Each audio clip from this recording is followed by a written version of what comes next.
Good afternoon, flock. It's Edwin here, coming to you on this Friday. Another beautiful sunny day here in downtown Covington, Georgia.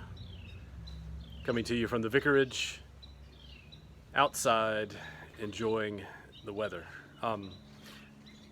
Overdue a little bit for a video update, so thought it was time. Nigel is here to help. Laura is over there. Where is she? There she is. And we're going to give you a little tour of what's been going on here at the Vicarage in just a few minutes. But before that, a few updates from me and from the life of the parish. Let's see. If you read last week in the e-news, and as you'll see again today when it comes out shortly, just before last week, we learned from the bishop that his directive to all the parishes and worshiping communities of the diocese is that we will remain worshiping online, worshiping from home, as it were, indefinitely, or until further notice, I guess is the better phrase. The bishop has consulted with public health experts and doctors who are a part of our diocese, with the presiding bishop's office, with Episcopal Relief and Development, who has been leading the way on collecting information and this kind of thing. And through those councils has decided that we need to be extra cautious in going back. And so that is where we are. We'll continue to do as good as we can with in the way we've been worshiping. It's actually been quite interesting on my side, and I hope on yours. Not perfect, certainly not what we're used to being together in church, but nonetheless having its own integrity and its own sense of beauty and its own sense of commitment and faith as well. And I hope you're feeling that in the same way that I am. Do let me know, by the way, when you have ideas and thoughts and feedback, even if it's negative feedback, whatever. I don't hear much from you about how this stuff goes.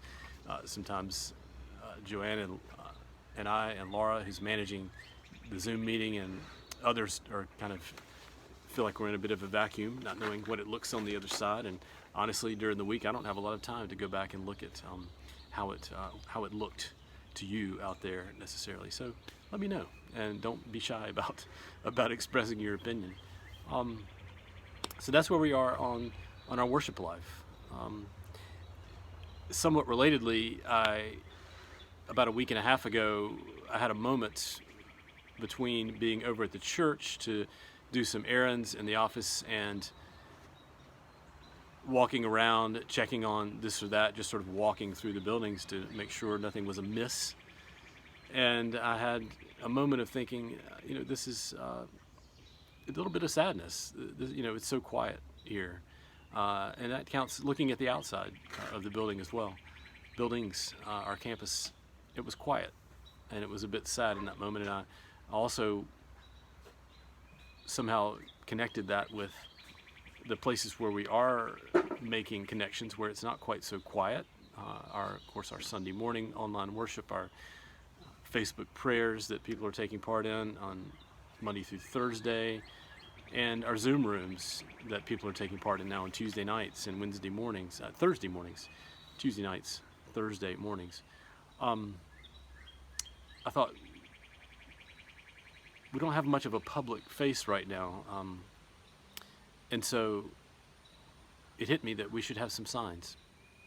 And so by Monday, make plans to drive by the church the next time you're out doing your necessary errands.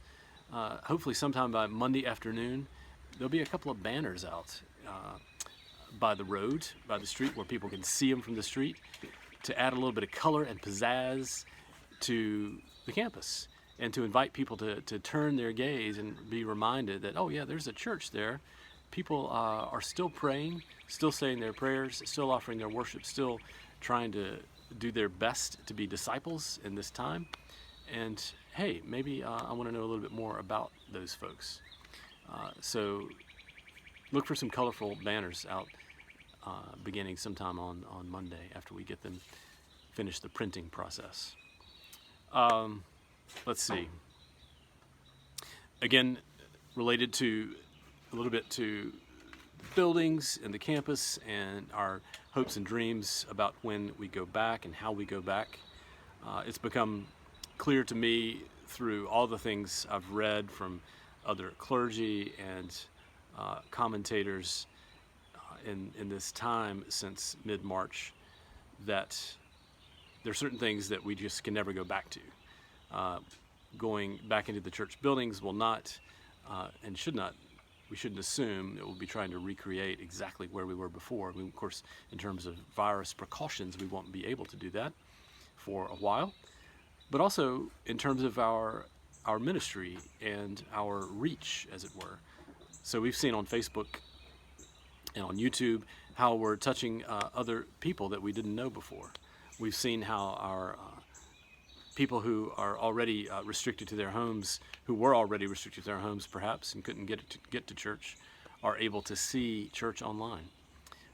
Certainly we're able to see how those of us who were temporarily restricted to our homes for the most part are able to connect online in so many ways, and not, of course, not just through church, but through video conferencing of other types, FaceTime, and all these things. So that's all to say, we were already overdue and now have every reason to get ourselves set up for recording and streaming of worship services in the church and from the church. And to that end, I'm already in discussions with the AV consultant that has helped us in the recent past with our PA system and things like that, to get a quote on equipment and installation and training for a camera and microphones and so forth, and all the computer and the other equipment that would be needed to get us online when we're back in the church. And I see that as one of those ways that this strange time is teaching us that our ministry is maybe more broad and in some ways more modern and easier than we thought. Many churches, as you know, have been doing this kind of thing for years, and if we thought it wasn't the traditional thing to do or the right thing to do for Episcopalians, this time has taught us that we can connect online, and it's not really that hard. We just need a little bit of equipment and to be ready to use the widely available technology that's out there. And so we're going to be getting ready to add recording and streaming of our worship from the church and anything else we may be doing in the church itself in the coming months and years. And I'm excited about that. Hope you are too. Some of you will be asked to help with it, to help be video controllers. I'm asking you now, or what I want to mention now is that donations or sponsorship of this kind of thing would be greatly welcomed. Some of you have helped with AV cost in the past and you have a special interest in that. And so let me know if you'd like to contribute. It'd be great if we could sort of fund this sort of not unplanned and yet very necessary kind of enterprise and attempt at new and more wide-ranging ministry, if we could fund that from a variety of sources and show our commitment from across the parish to this good thing. Okay, looking at my notes.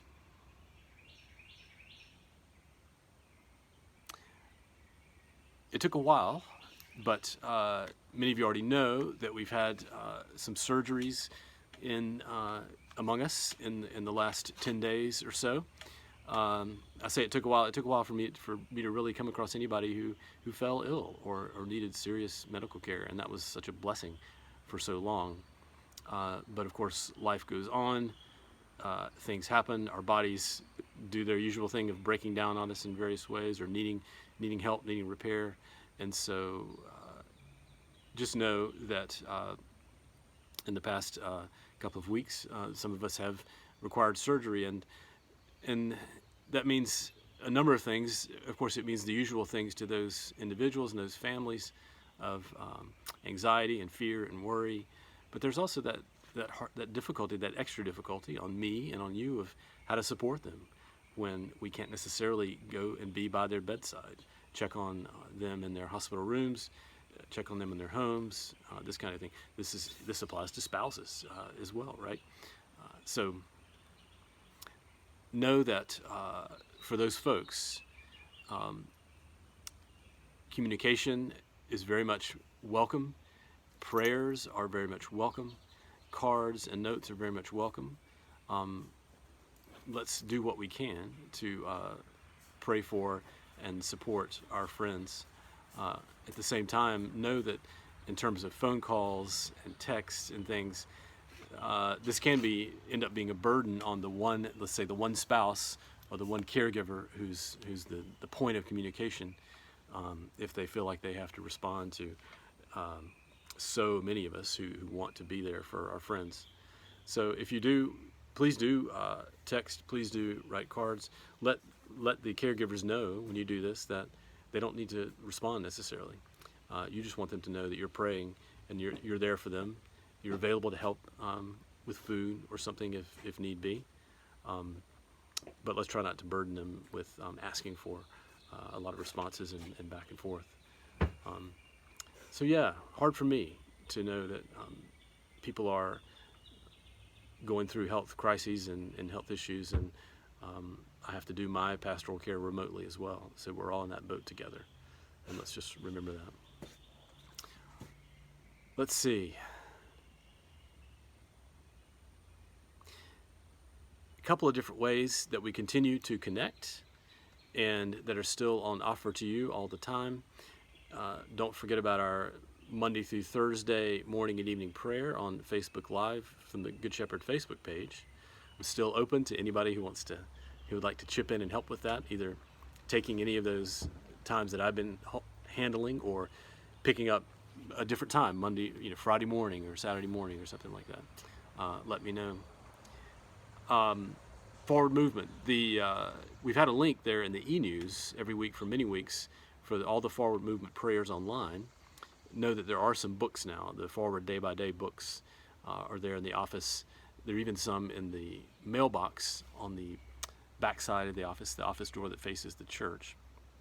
That mailbox contains a few of the paper copies of Forward Day by Day. You can always go by there and pick one up if you'd rather have the book in your hand rather than using the online version. So that's there for you. Plus, I mentioned the Zoom rooms before. Don't forget these times together on Zoom, looking at a brief scripture passage and a brief devotional about it, looking at that together, and then just checking in, seeing how things are going, sorting through whatever's on our hearts and minds with a few Good Shepherd friends. These are going great on Tuesday nights that Beth Scarborough is leading, and then Thursday mornings that Cindy Hames is leading. Those are open to you still, and join in anytime. All the details you need are on the e-news each week, okay? I think that's about it for announcements. Thank you for your prayers for me. The wrist is better day by day. For a long time, there's not been much in the way of pain, but the doctor told me a week ago yesterday that he saw a very little sign of healing, or no sign of healing, I think is what he said. And that was after almost 3 weeks. So what I took from that in retrospect was he was trying to scare me into using it less, keeping the splint on more, and just waiting. And of course, that's hard. That's harder still when I look around and I see all the things that have been going on here, thanks to my very energetic wife and loved one that you know and love so much. She's going to help me show you around the things that have been going on at the Vicarage.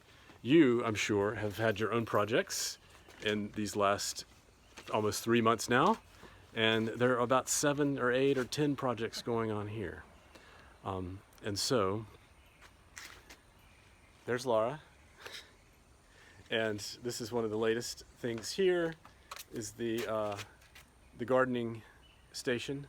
Is that what we call this? Planting? Potting bench. There, thank you, potting bench is happening over here.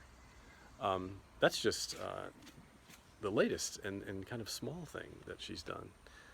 Let's see, or she's caused to be done. So I'm going to take you around here to the front next. Come along. Mm-hmm. Oh, and Nigel wants to come. Nigel comes dragging his leash. Can I not go with you? Oh. Okay, so we're walking around by the little cottage that we have out back, and I'm showing you here a walkway that Laura's been building leading to get you to the porch of the cottage. And in that wheelbarrow you see all the roots, among other things, that have had to come up out of the ground to make that little walkway possible. All right, let's go around to the front next. See more roots that have to come up to make a decent parking space over here by the cottage. If you happen to have driven by our house in the last week and a half, you saw some of this, but you may not have seen the final product. Laura, tell them what's happened out here. The scary trees are gone. The scary trees. That was the big one right there, 80 years old, the one closest to the house, of course.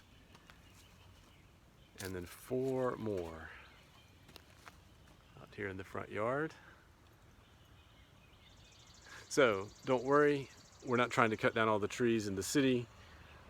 Things are going to be planted here. New things are going to be planted to take their place, to create a hedge between us and the apartments, to create a little barrier there, and then new other trees, small and large, to give us new, nice things out here.